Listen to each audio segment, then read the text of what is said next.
Convidar os irmãos a abrirem a palavra de Deus no livro de Salmos, capítulo 116.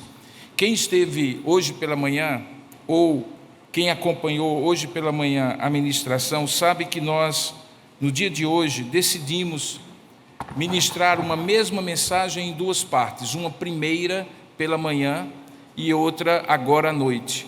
E esta segunda, uma exposição da palavra de Deus que se encontra nos Salmos, capítulo 116. O tema desta mensagem, em duas partes, manhã e noite, é as duas faces do ser de Deus, justiça e misericórdia. E só recapitulando um pouco para aqueles que eventualmente não atentaram ao que foi ministrado pela manhã ou precisam ser lembrados, quando nós falamos de justiça e misericórdia, nós estamos falando dos atributos de Deus, das qualidades de Deus, do ser de Deus. Não são coisas que Ele tem, não são coisas que Ele faz, é o que Ele é. A sua essência é plena de justiça, a sua essência é plena de misericórdia. É claro que existem outros atributos que compõem esse grande ser, infinito ser, imutável, onipresente, onisciente, onipotente, que é Deus. O único ser autoexistente, eterno, infinito em toda a sua plenitude. Ele é o Deus de todo atributo. E se eu sobrevivi a esse susto, eu pretendo expor o Salmo 116, que é uma experiência com a justiça e a misericórdia de Deus. É óbvio que uma aguinha ajuda nesse momento.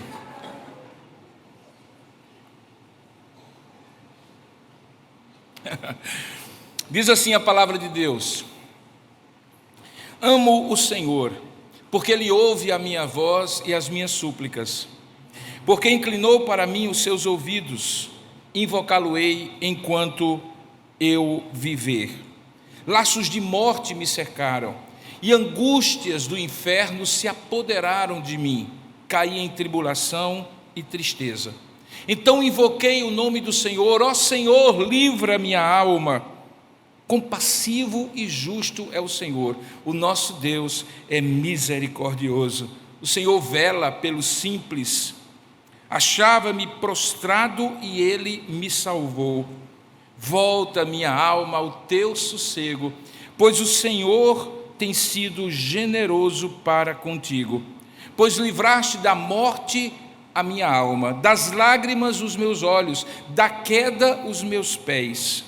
Andarei, portanto, na presença do Senhor, na terra dos viventes. Eu cria, ainda que disse, estive sobremodo aflito. Eu disse na minha perturbação, todo homem é mentiroso. Mas que darei eu ao Senhor por todos os seus benefícios para comigo? Eu tomarei o cálice da salvação e invocarei o nome do Senhor. Cumprirei os meus votos ao Senhor na presença de todo o seu povo. Preciosa é aos olhos do Senhor a morte dos seus santos. Senhor, deveras sou teu servo, filho da tua serva, quebraste as minhas cadeias. Oferecer-te-ei sacrifícios de ações de graças e invocarei o nome do Senhor. Cumprirei os meus votos ao Senhor na presença de todo o seu povo, nos átrios da casa do Senhor, no meio de ti, ó Jerusalém. Aleluia. Amém. Ó Deus amado, nesse momento em que nós vamos expor a tua palavra, inspirada pelo teu Espírito no coração dos salmistas, nós rogamos a Ti que este mesmo Espírito que habita em nós e está no nosso meio, também abra o nosso entendimento e ilumine a nossa mente, para que possamos ir além da compreensão racional desse texto, que não sejamos apenas esclarecidos, sejamos de fato abençoados com a voz do Senhor, que nos abençoa com toda sorte de ricas bênçãos que este salmo traz consigo mesmo. Dá-nos a tua graça e a tua bênção, fala conosco, e ao fim de tudo eu darei, assim como os meus irmãos, a glória devida ao teu santo nome. É isso que nós te oramos em nome e para a glória de Jesus. Amém. Queridos, o Salmo 118, ele é um salmo que propositadamente eu escolhi como sendo um pano de fundo, uma experiência existencial para ilustrar justamente aquilo que eu estou ministrando no dia de hoje, que as duas faces de Deus, a justiça e a misericórdia, podem ser contempladas, usufruídas e vivenciadas por nós, servos de Deus. E por que eu falo que é um salmo genérico? É porque nenhum autor, nenhum comentarista consegue precisar a circunstância específica que fazia o salmista ser tão gráfico, tão forte e intencional nos termos que ele usa, que demonstram a grande tribulação pela qual ele passou. Se você continuar olhando para esse salmo, ele fala de angústias do inferno, no verso 3. Ele diz que laços de morte lhe cercaram, diz que ele foi tomado por uma profunda tristeza, que ele em algum momento se sentiu, verso 6, prostrado, que ele percebeu que a sua alma estava prestes a morrer e o Senhor o livrou. Os seus olhos estavam cheios da angústia que se derramava em forma de lágrimas e os seus pés estavam prontos a cair. Ele diz que tudo isso, na sua perturbação, o fez descrer de tudo e de todos. Tanto é que no versículo 11 ele diz: eu disse na minha perturbação, todo homem é mentiroso. Nós não sabemos sequer quem é o autor deste salmo. Ele faz parte de uma pequena coleção chamada Halel Egípcio, que foi composto do Salmo 113 ao Salmo 118, provavelmente naquela saída do povo, quando eles celebraram a Páscoa, e se tornou uma tradição que os judeus cantassem em ocasiões festivas, tanto familiares como em templos e cultos, no tabernáculo e em outros lugares, os Salmos 113 até o Salmo 118. Eles se caracterizam, como você pode perceber, porque todos eles terminam com a palavra aleluia no final. Eles são os salmos de aleluia. Provavelmente um destes salmos, após a Santa Ceia, que na verdade é a primeira Eucaristia, a última Páscoa de Jesus, um destes salmos foi cantado, porque os evangelistas registram que depois de celebrar a ceia, eles cantaram um salmo e saíram. Portanto, esse salmo é um salmo assim genérico. Ele não tem uma precisão histórica, não sabemos o seu autor, temos mais ou menos uma noção da época em que ele foi composto e qual era o uso, e qual é ainda hoje o uso que se faz dele. Ele me serve nesta noite para falar sobre justiça e misericórdia de Deus, justamente pelo seu aspecto genérico, para que fique claro para mim e para você que a justiça de Deus e a misericórdia de Deus não é para ser igualmente experimentadas como manifestações do ser de Deus apenas por alguns e em determinadas circunstâncias e por determinados motivos. A justiça e a misericórdia de Deus são espalhadas pela graça de Deus para percorrer toda a nossa existência, são companheiras da nossa vida, caminham conosco. Em alguns momentos dos mais difíceis da vida, nós podemos contar com a justiça e a misericórdia de Deus que são exercidas pelo Senhor para conosco.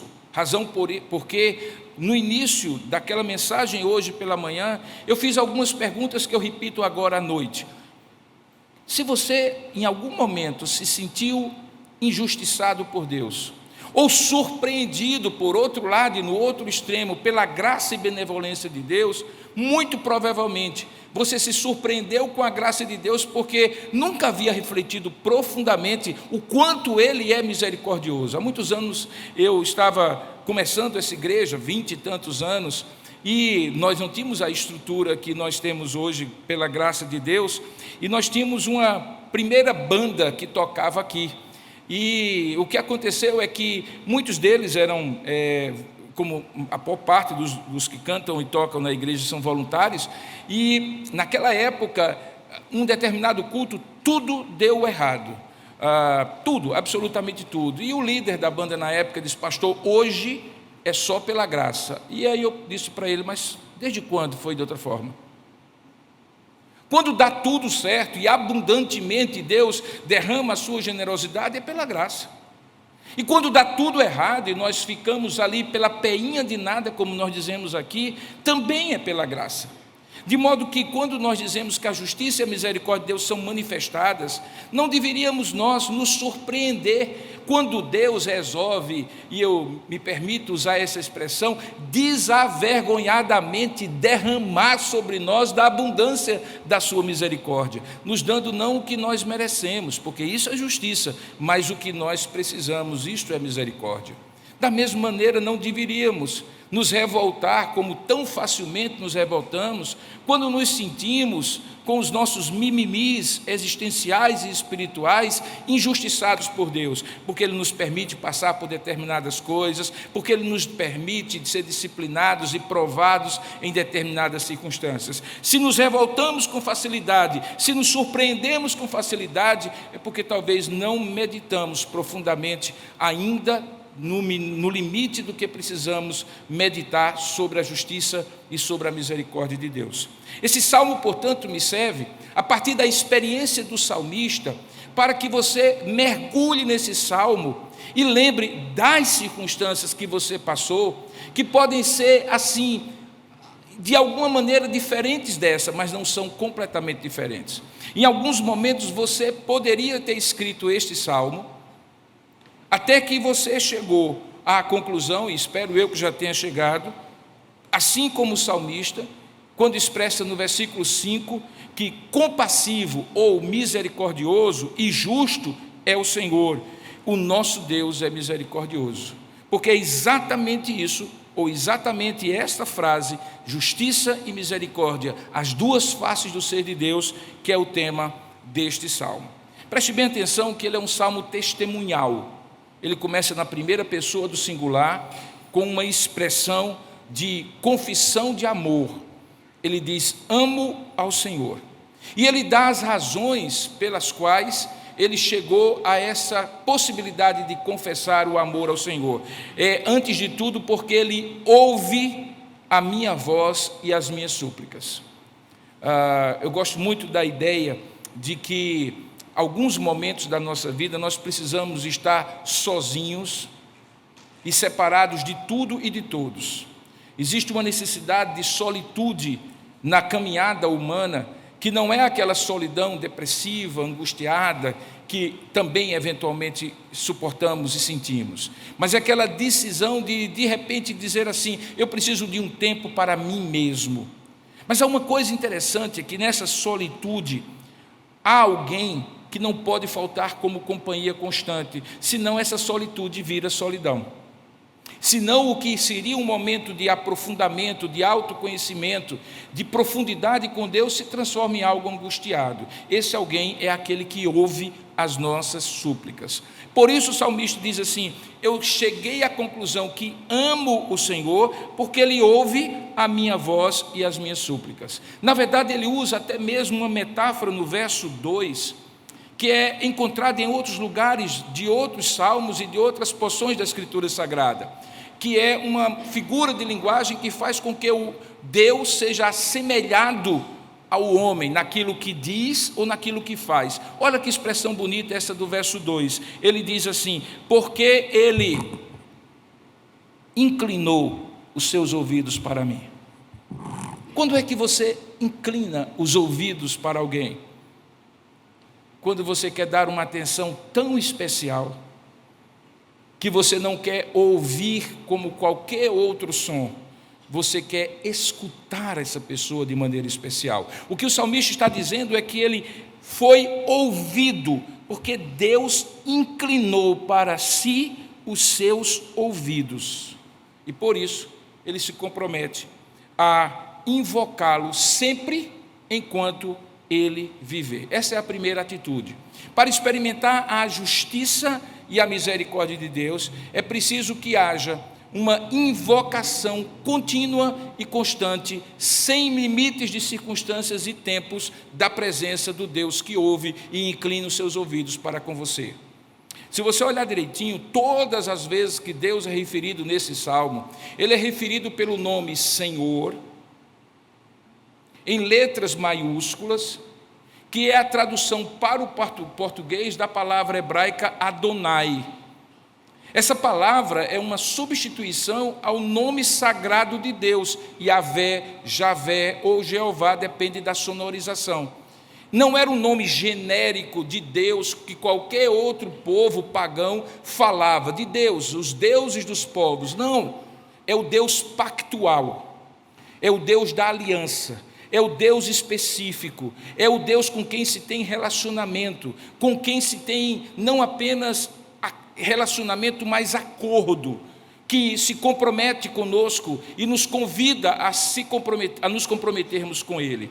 Por isso que todas as vezes que esta palavra Senhor está aqui, ela se refere a um relacionamento íntimo que alguém pode ter com Deus e que faz e lhe dá sentido fazer o que o salmista diz que faria: invocá-lo-ei enquanto eu viver.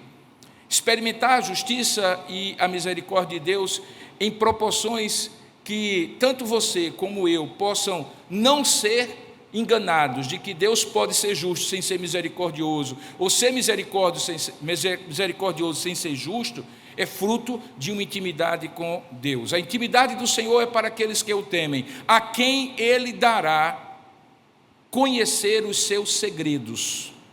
O Salmo diz que é possível você ter níveis diferentes de relacionamento com Deus, de uma superficialidade protocolar, burocrática, em que você nasce sabendo que Deus existe, você tem algumas poucas experiências de que Deus existe, e você mantém-se nesta confissão de fé, de boca para fora, de experiências que você vê nos outros, mas que não aprofunda-se na sua vida.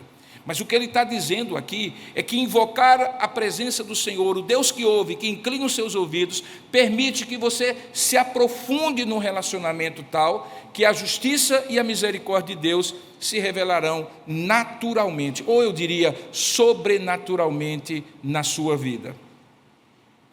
Essa conclusão que o salmista faz, orientando, comprometendo-se que o invocará para sempre, enquanto ele viver, e o que me faz trazer esse primeiro ponto para você, que você também deve invocá-lo, é fruto de uma experiência que certamente foi extremamente dramática na vida deste homem. A gente passa por experiências de frustração, decepção, desencanto, lutas, cotidianamente. Irmãos, a Bíblia nos diz que no mundo nós teremos aflições. Então, se há alguma coisa que você tem por certo amanhã, segunda-feira e na semana toda, é que em alguns momentos você passará por lutas e aflições.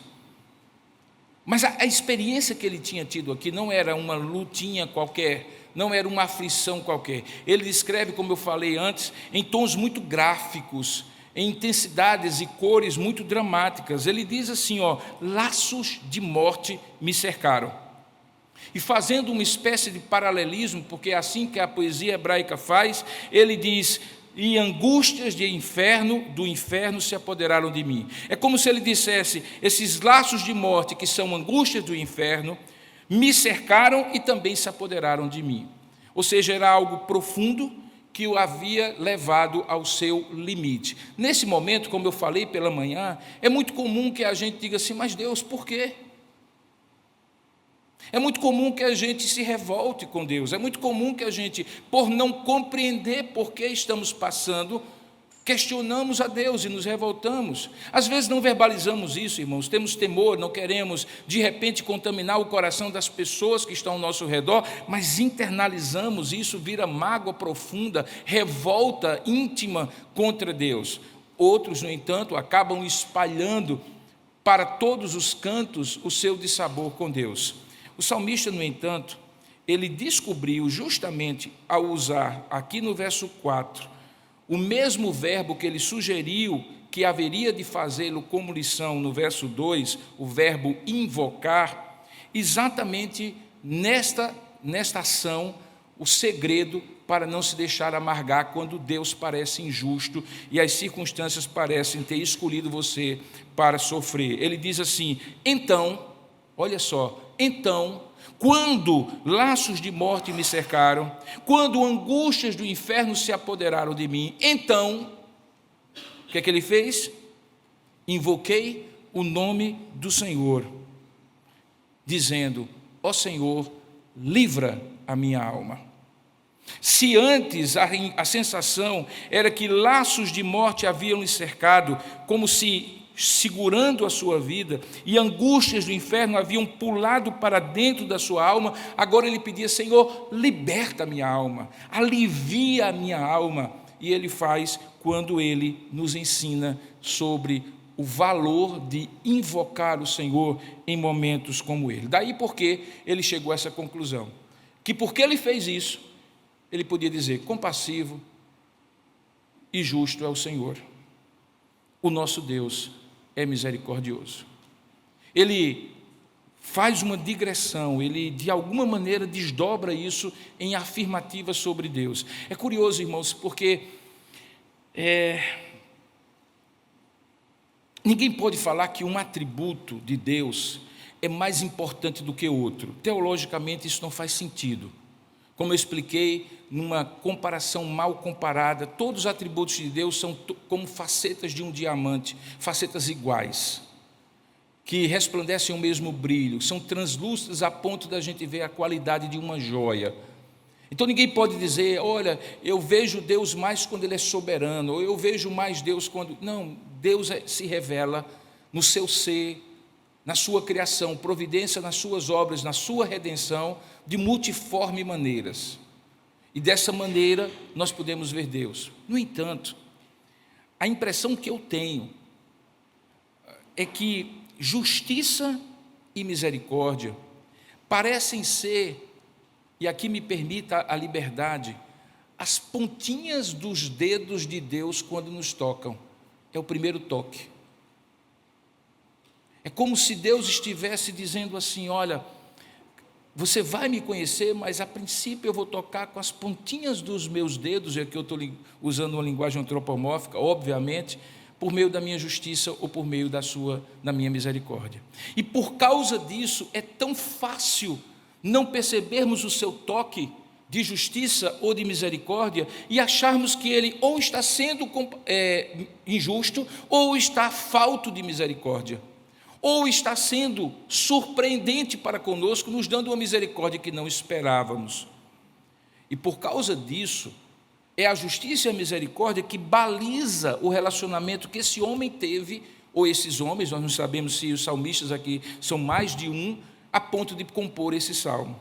E ao ter essa experiência de que invocar a presença do Senhor destravou a alma deles de uma angústia por estar se sentindo injustiçado diante daquele drama que passavam, ele então podia dizer assim agora: o Senhor vela pelos simples,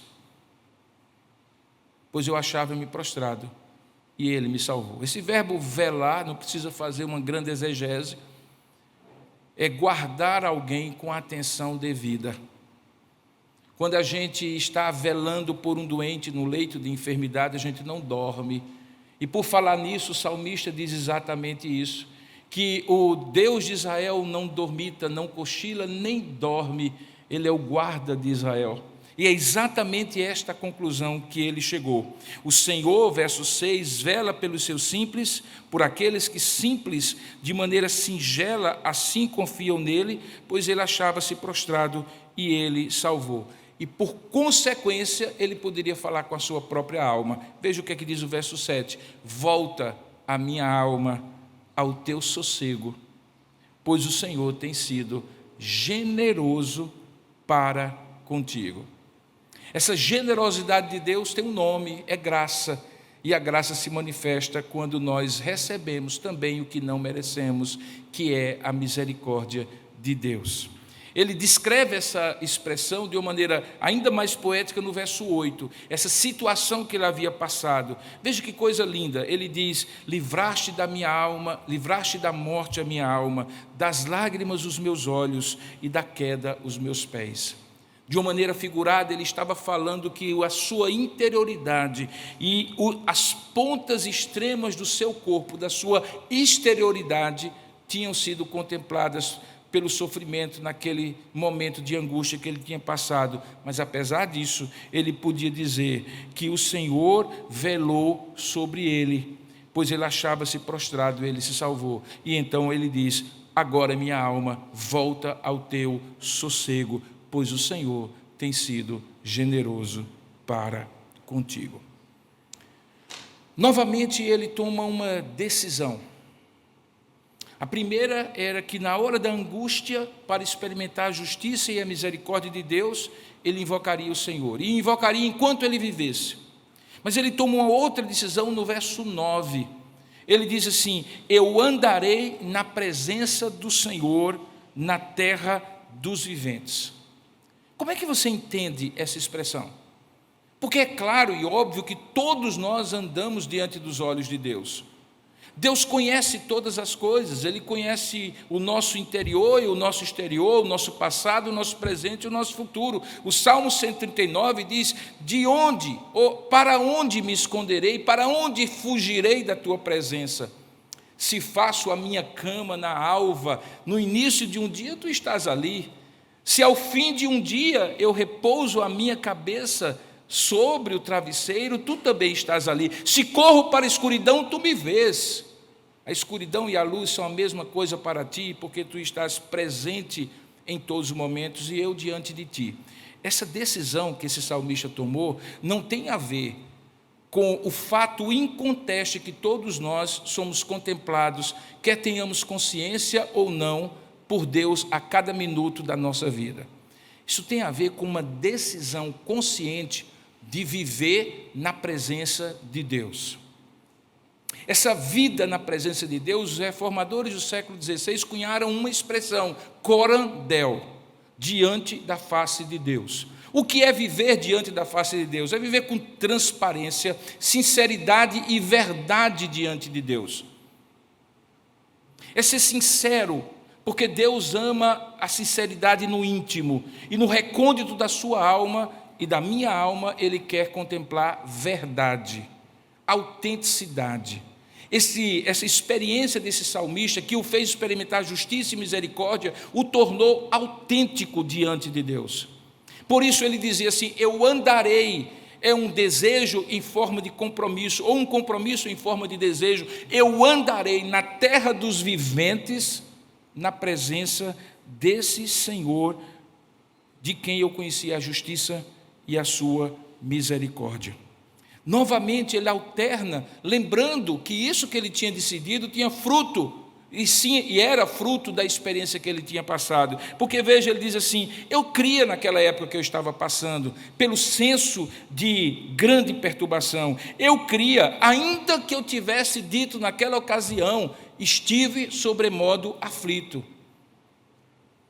Ainda que eu disse na minha perturbação, verso 11, todo homem é mentiroso, eu cria. E por causa do livramento do Senhor, que manifestou sua justiça e a sua misericórdia, que me livrou da morte à alma, das lágrimas dos olhos, das lágrimas dos meus olhos e da queda dos meus pés, eu quero dizer que eu andarei na presença do Senhor na terra dos viventes. Irmãos, não há nada mais fundamental para a saúde integral da nossa alma do que andar coram Deo diante de Deus. Ontem tive a oportunidade de conversar até quase 2 horas da manhã com um colega pastor, que passou recentemente por uma experiência de grande injustiça. E ele veio compartilhar comigo, e era alguma coisa como pouco antes de 9 horas da manhã, ou melhor, 9 horas da noite, quando ele chegou ao meu apartamento. E nós conversamos até quase 2 horas da manhã. E ele contou toda a sua história, e eu posso dizer para os irmãos, não tenho dúvida alguma que ele não estava com autocomiseração. Não tenho dúvida nenhuma que ele não estava com mimimi. Eu não tenho dúvida nenhuma que ele não estava dizendo que ele era justo e que os outros tinham sido injustos com ele, porque ele não merecia o tratamento que recebeu. De fato ele não merecia, e de fato havia acontecido uma injustiça, e de fato ele não estava se queixando, estava abrindo a alma com um colega e dizendo assim: ore comigo, me ajude, você é um pouco mais experiente no ministério, o que a gente faz numa hora como essa? E eu disse assim: tire os olhos dos homens e põe os seus olhos em Deus.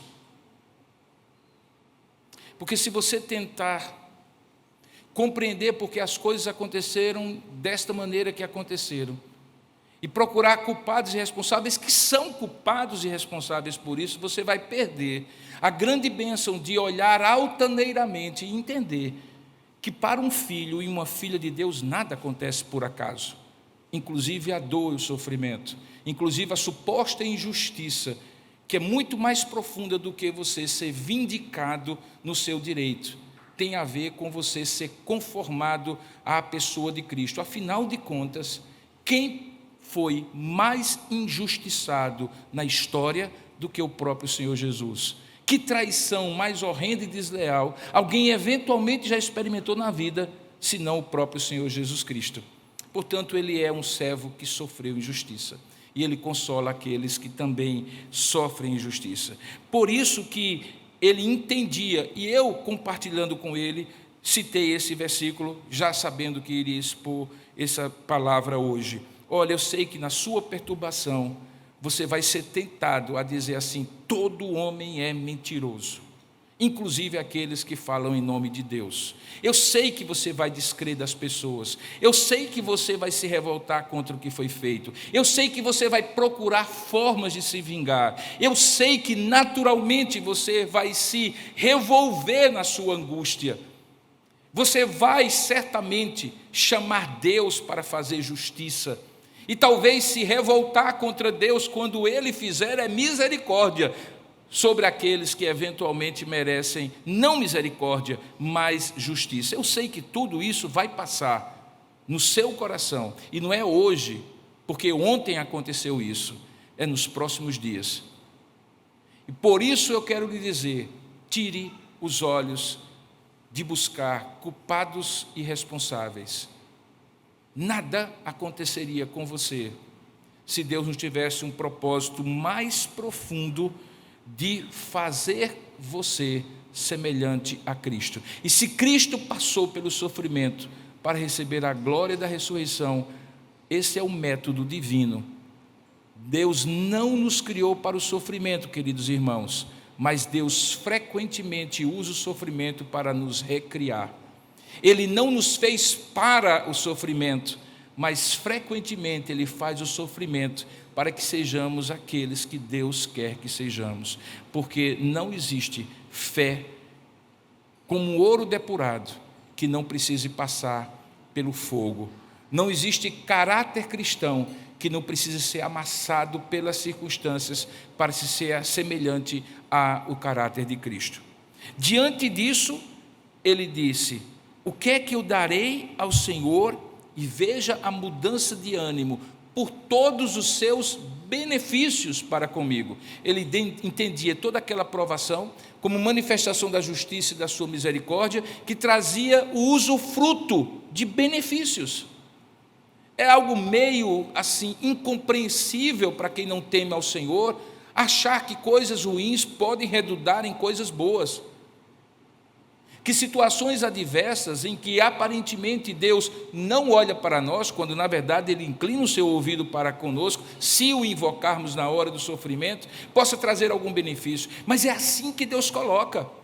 Deus coloca que há benefícios que muitas vezes passam por circunstâncias desagradáveis. Hoje na escola dominical eu falava sobre isso. Normalmente nós achamos que a bênção de Deus está associada àquilo que é agradável, àquilo que é doce, àquilo que é prazeroso e satisfatório. Mas frequentemente a bênção de Deus passa por circunstâncias meio amargas da vida, até que possamos de fato usufruir, sentir o doce da sua presença quando o invocamos. E aí ele pergunta: o que eu darei diante dos benefícios que eu recebi? E ele toma a terceira decisão. A terceira decisão é que ele levará até as últimas consequências a salvação que ele recebeu do Senhor. Veja o verso 13. Ele diz assim: eu tomarei o cálice da salvação e invocarei, novamente ele usa o verbo, e invocarei o nome do Senhor. O que é levar a salvação até as últimas consequências? Cálice é usado na Bíblia em alguns momentos relacionado à ira de Deus. Diz que o Messias tomaria o cálice da ira de Deus até a última gota. Significou que ele recebeu todo o juízo pleno de Deus no momento da redenção, na sua obra de substituir-me e a você também na cruz. Mas aqui não é o cálice da ira de Deus, é o cálice da salvação. Sabe aquele último gole que fica no final da taça? Quando o líquido que está lá é bom, quando a água é cristalina, quando é um bom vinho que você não quer perder absolutamente nada, você vai até a última gota para experimentar a experiência plena até o final. Salvação, irmãos, que ao mesmo tempo que é um ato de Deus, quando Ele nos justifica de uma vez por outra, também é descrito na Bíblia como uma experiência existencial contínua. A salvação é uma experiência para ser experimentada ao longo da vida, por todos os momentos e circunstâncias que passarmos, até a última gota. Não que nós iremos perder a salvação no processo, porque uma salvação dada jamais será retirada. Os dons de Deus e a vocação de Deus são irrevogáveis. Uma vez salvo, salvo para sempre. Mas o usufruto das consequências e benefícios que darei eu, Senhor, pelos benefícios decorrentes dessa caminhada contigo, já que eu tomei a decisão de andar na terra dos viventes diante da tua presença, esses benefícios são sorvidos até a última gota ao longo da existência, a cada dia. A salvação de Deus é para ser usufruída no meio de todas as circunstâncias, como manifestação da justiça dele, como manifestação da misericórdia de Deus. Por isso que ele diz assim: primeiramente, eu tomarei o cálice da salvação, mas também cumprirei, verso 14, os meus votos ao Senhor na presença de todo o seu povo. Então, o que darei ao Senhor pelos benefícios? Eu tomarei o cálice da salvação, terei usufruto da salvação cada dia e na sua plenitude, e cumprirei os meus votos ao Senhor na presença de todo o seu povo. É muito curioso essa expressão, na presença de todo o seu povo, porque ser obediente, cumprir os votos, é equivalente a ser obediente. Ser obediente no secreto não produz glória para Deus como ser obediente diante de todo o povo produz. Aqui a ideia é que a sua obediência seria vista por todo o povo e glorificaria o nome do Senhor. Nós sabemos o poder que tem de alguém ser visto pelos outros numa caminhada crescente de obediência, quão inspirador isso é para nós. Quando percebemos que alguém está experimentando a graça de Deus e permanece firme, passou pela provação, permaneceu firme, invocou o nome do Senhor, percebeu que compassivo e justo é o Senhor, que Ele é misericordioso, passou pelo vale da sombra da morte, permaneceu, entendeu que aquilo lhe beneficiou e pergunta: que darei ao Senhor por todos os seus benefícios para comigo? E ele decide tomar o cálice da salvação e ele decide cumprir os seus votos. Isso inspira a cada um de nós. Por isso que o salmista diz que esse cumprirei os meus votos feitos ao Senhor, devem ser feitos na presença de todo o seu povo. Tenho certeza que quando você leu esse salmo em outro lugar, em outra circunstância, você se pegou perguntando: ok, até aí faz sentido, existe uma sequência, uma lógica, mas como é que o senhor vai explicar esse verso 15?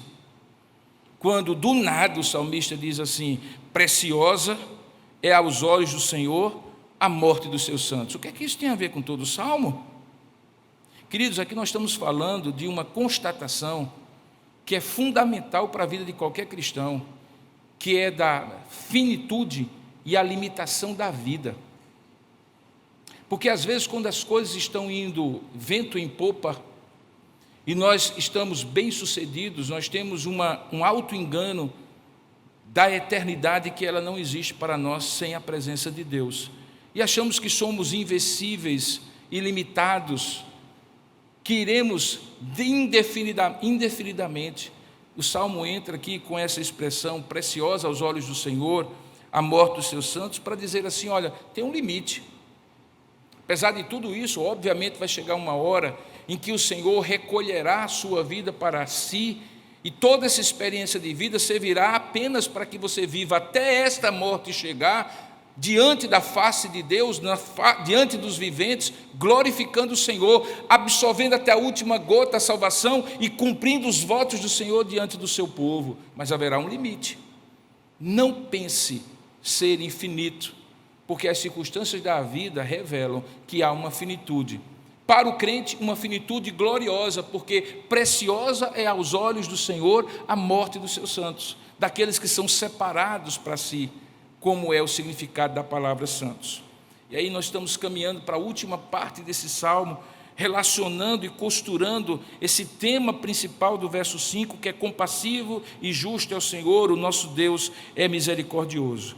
Porque no verso 16, o salmista faz uma reminiscência novamente da experiência que tinha feito ou que tinha passado. Veja que ele novamente usa a ideia de cadeias quebradas. Lá atrás ele tinha falado que laços de morte lhe secaram e angústias do inferno lhe amarraram, se apoderaram dele. Ele havia invocado o nome do Senhor, verso 4, e o Senhor lhe tinha livrado a alma. Aqui ele volta ao tema e ele diz assim: Senhor, deveras eu sou o teu servo, eu faço parte de um povo que, sendo teu servo, é fruto de ser filho da tua serva. Há uma geracionalidade ali prevista. E aí ele lembra: tu quebraste as minhas cadeias. Novamente, tu quebraste as minhas cadeias. Ele então toma novamente a decisão que agora é repetida. Se você pegar o versículo 13 e 14 e colocar em paralelo com o versículo 17 e o versículo 18, você vai ver que eles falam a mesma coisa. Faça essa leitura comigo. Olha, no verso 13 diz assim: tomarei o cálice da salvação e invocarei o nome do Senhor. O verso 17 diz: oferecer-te-ei sacrifícios de ações de graças e invocarei o nome do Senhor. O verso 14 diz: cumprirei os meus votos ao Senhor na presença de todo o seu povo. E o verso 18 diz: cumprirei os meus votos ao Senhor na presença de todo o seu povo. É possível que isso aqui fosse, na melodia desse salmo, o refrão, aquela parte que se repete em algum momento, e quando era cantada, era repetida, para que ficasse firmada, que a conclusão de toda aquela experiência tinha a ver com usufruir da salvação de Deus, seja invocando o Senhor, oferecendo sacrifícios de gratidão, seja obedecendo o Senhor ao cumprir os seus votos na presença de todo o seu povo, nos átrios da casa do Senhor, no meio de ti, ó Jerusalém. Alguns dizem que esse último versículo é o que permite que a gente conclua que este salmo também foi feito para ser cantado no templo, para ser recitado no templo, porque ele faz referência aos átrios do Senhor e à cidade de Jerusalém. Outros entendem que foi uma adição depois, mas o fato é que, irmãos, seja numa experiência coletiva como a que temos no domingo, quando adoramos a Deus juntos aqui, seja numa experiência individual e familiar, essa experiência de experimentar justiça e misericórdia de Deus em proporções generosas, que mostram o cuidado do Senhor, que Ele cuida da nossa alma, livra a nossa alma e nos revela que Ele é compassivo e justo e misericordioso, seja de uma forma ou de outra, essa é uma experiência estruturante para a vida. Eu gosto muito de pensar, queridos irmãos, que há coisas na vida que nós carregamos com elas para a vida toda. Nós temos a tendência de achar que essas coisas que carregamos conosco para a vida toda, se são negativas, nós chamamos de traumas, nós não nos esquecemos delas, elas emergem à superfície em algum momento, quando situações semelhantes parecem nos fazer relembrar aquela experiência difícil que passamos. E se são coisas boas, agradáveis, são recordações que nós festejamos, o que nós celebramos, coisas boas que nos lembramos. Daí a nossa paixão por fotografias, por coisas que remetem ao passado e assim por diante. Mas há uma coisa que transcende e vai além dessas experiências humanas existenciais, sejam más ou sejam boas, sejam traumáticas ou sejam celebrativas. É as nossas experiências com Deus nestas situações e apesar delas. E aqui há uma coisa que me chama muita atenção, no Antigo Testamento. Você sabe aquele monte de nomes pelos quais Deus se revelava e as pessoas o chamavam? Jeová Nissi, Jeová Rafá, Jeová Shalom e assim por diante. Será que Deus tinha vários nomes? Ou ele era simplesmente o eu sou o que sou, como ele se revelou a Moisés no capítulo 3 de Êxodo? Você sabe que esses nomes, eles não foram dados por Deus a si mesmo. Eles foram dados como designativos das pessoas que tiveram experiência com Deus e que deram a Deus essa segunda parte do nome, porque naquele momento ele foi a paz para alguém, ele passou a ser conhecido por essa pessoa como Jeová Shalom. Porque ele foi o provedor para a vida de alguém, ele passou a ser conhecido como Jeová Jireh. Porque ele foi aquele que curou em algum momento, ele passou a ser conhecido por essa pessoa como o Jeová Rafá, o Deus que cura. Porque ele foi aquele que venceu os inimigos quando a derrota era iminente, e numa espécie de brasão de vitória, de bandeira desfraudada diante do inimigo, ele passou a ser conhecido como Jeová Nissi, o Senhor é a minha bandeira. A pergunta que eu lhe faço é: quando você se lembra das suas experiências com a justiça e a misericórdia de Deus, que nome você tem dado a Ele? Quais são os nomes que você tem dado a Ele? Quais são as designações que você tem dado a Deus? Porque elas revelarão a justiça e a misericórdia de Deus de maneira concreta, quando Ele se inclinou, lhe ouviu e agiu em seu favor. Quando a gente só tem recordações de traumas, de circunstâncias humanas, ou de motivos de gratidão e recordações para a celebração, mas de circunstâncias humanas, a nossa vida fica perdida em circunstâncias e se alterna entre bem e mal, e não conseguimos celebrar a justiça e a misericórdia de Deus. Mas quando, por cima de tudo e apesar de tudo, quando é negativo, não nos surpreendemos com a sua graça, mas registramos na nossa memória de gratidão, e nem nos revoltamos com a sua suposta injustiça, mas aprendemos as lições que precisamos aprender nos momentos de provação. Deus passa a ter nome, Ele deixa de ser simplesmente algo genérico, Deus. Ele começa a ter o nome da experiência que você teve com Ele. Que nome você chama Deus nas experiências que você já teve? Nunca pensei sobre isso, pastor. Nunca achei que eu poderia ter esse nível de intimidade, de dar nome a Deus.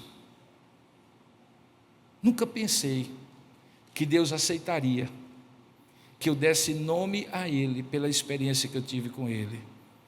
Mas eu quero lhe dizer que é exatamente isso que a justiça e a misericórdia de Deus, em vários momentos da nossa vida, nos permite fazer.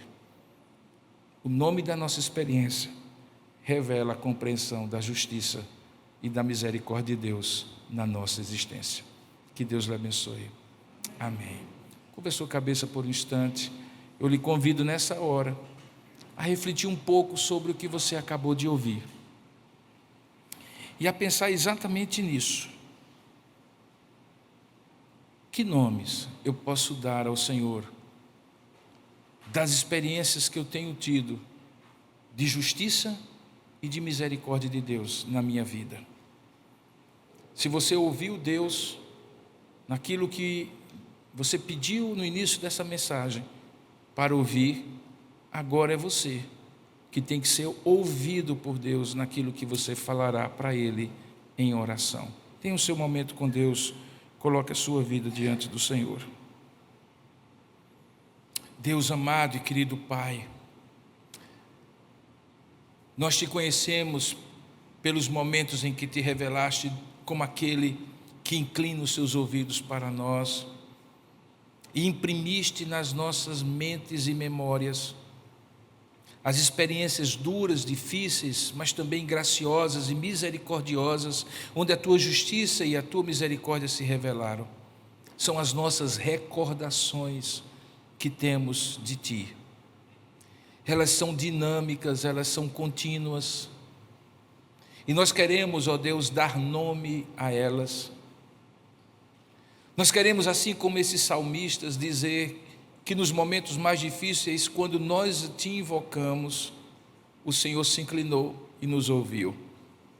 Que quando passamos, ó Deus, por aquelas experiências difíceis e reconhecemos, ó Pai, que foi o Senhor que fez, nós reconhecemos como benefício aquilo que antes era uma tragédia. Assim como eles, nós queremos também, ó Pai, absorver até a última gota a experiência de caminhar contigo na terra dos viventes, diante do Senhor, e experimentar todos os benefícios da salvação decorrentes desse resgate maravilhoso que o Senhor já fez em nossa vida. Queremos, por fé e obediência, cumprir os nossos votos ao Senhor, diante do teu povo, como testemunha da tua graça, justiça e misericórdia revelada nas experiências que temos tido contigo. Pai, não queremos ser daqueles que passam a vida de maneira protocolar e burocrática, sem compreender as nuances da tua manifestação em cada momento da nossa vida. Por isso, abre os nossos olhos, ó Pai, abre os nossos ouvidos, dilata o nosso coração, aumenta a percepção espiritual de cada um de nós, para que pelo Teu Espírito, Senhor, manifeste a maneira como o Senhor está agindo nas circunstâncias e apesar das circunstâncias, para revelar a Tua justiça e para revelar a Tua misericórdia para conosco. Que não andemos na terra dos viventes como errantes que não Te conhecem e não são guiados por Ti. Pelo contrário, nos ajuda, Pai, diante do Senhor, a manifestar a Tua justiça e a Tua misericórdia nas experiências que temos tido contigo. Oh Deus, faça isso com o Teu povo, para que não nos surpreendamos com a generosidade da Tua misericórdia, nem revoltemos com a suposta injustiça da Tua disciplina e das provações que passamos. Nos ajuda, Pai, e nós Te daremos toda a honra, glória e louvor ao longo da vida que o Senhor nos der, até que, preciosa como é o recolhimento da nossa vida diante de Ti, essa existência acabe e possamos estar na Tua presença para toda a eternidade, quando não haverá mais nem choro, nem dor, quando estaremos diante de Ti na plenitude da Tua misericórdia e graça, experimentando a justiça de Cristo eternamente aplicada a nós, sem nenhuma possibilidade de jamais pecarmos diante de Ti. É assim que nós Te oramos e Te agradecemos, em nome de Jesus. Amém e amém.